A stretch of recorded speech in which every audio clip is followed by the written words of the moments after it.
UN accuses Israel of unprecedented attack as diggers start demolishing UNRWA site. The UN Palestinian Refugee Agency's former chief of staff says the move is another message to the world that Israel is the only country that can demolish international law and get away with it. The United Nations has accused Israel of an unprecedented attack after diggers started demolition work at a compound used for decades by UNRWA, the UN agency that provides support to Palestinian refugees. Heavy machinery smashed through structures on the site, including a former barracks building, as part of a plan to level the compound and eventually turn it into a new Israeli settlement. Itamar Ben-Gvir, Israel's uncompromising national security minister, visited the site during the demolition work and was clearly proud of what was being done, describing it as a very important day for the governance in Jerusalem. He went on to claim that United Nations Relief and Works Agency UNRWA staff were supporters of terror. The Israeli government has long alleged that the agency was infested with members of Hamas, including some who participated in the devastating attacks on 7 October 2023. UNRWA has always denied any systemic link to Hamas and says it has investigated all alleged wrongdoing. In a statement, it said the demolition was a new level of open and deliberate defiance of international law. The site in East Jerusalem had been used by UNRWA since 1951, shortly after the agency was first established.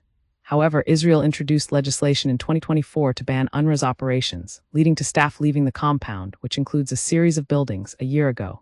The ban is widely contested outside Israel as a breach of both international law and the UN Charter, which dictates that member states must work with UN agencies and respect their premises. The United Nations maintains that under a 1946 charter, sites like this are inviolable to, in other words, they cannot be entered without the permission of the UN. However, the Israeli government has claimed that UNRWA represents a danger to the state and cannot be tolerated. Greenhouse for Terrorism Oren Marmorstein, spokesperson for the Israeli Foreign Affairs Minister, claimed that numerous employees within the organization are Hamas and Palestinian Islamic Jihad terrorists, and said that UNRWA has degraded from a humanitarian aid organization into a greenhouse for terrorism.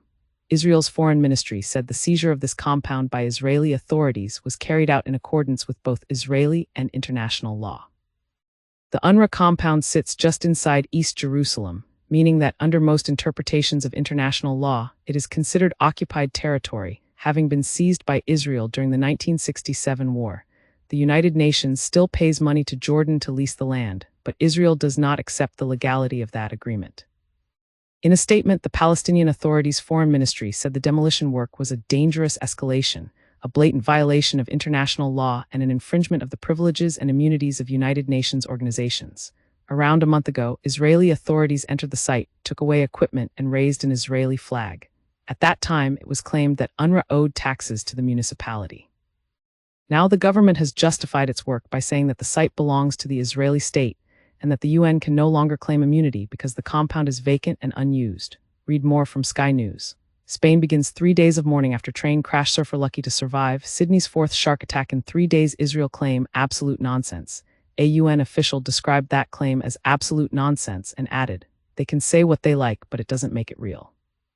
The rows over the site are another example of the tension between Israel and the United Nations, which Israel considers to be institutionally biased against it. It has angrily rejected claims made by the UN of famine in Gaza, while a UN committee alleged that Israel was committing genocide, provoking a furious backlash from Jerusalem.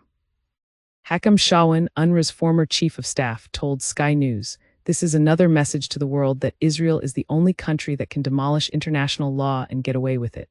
It's extremely sad and frustrating. UNRWA must remain strong and united in the face of this criminal act."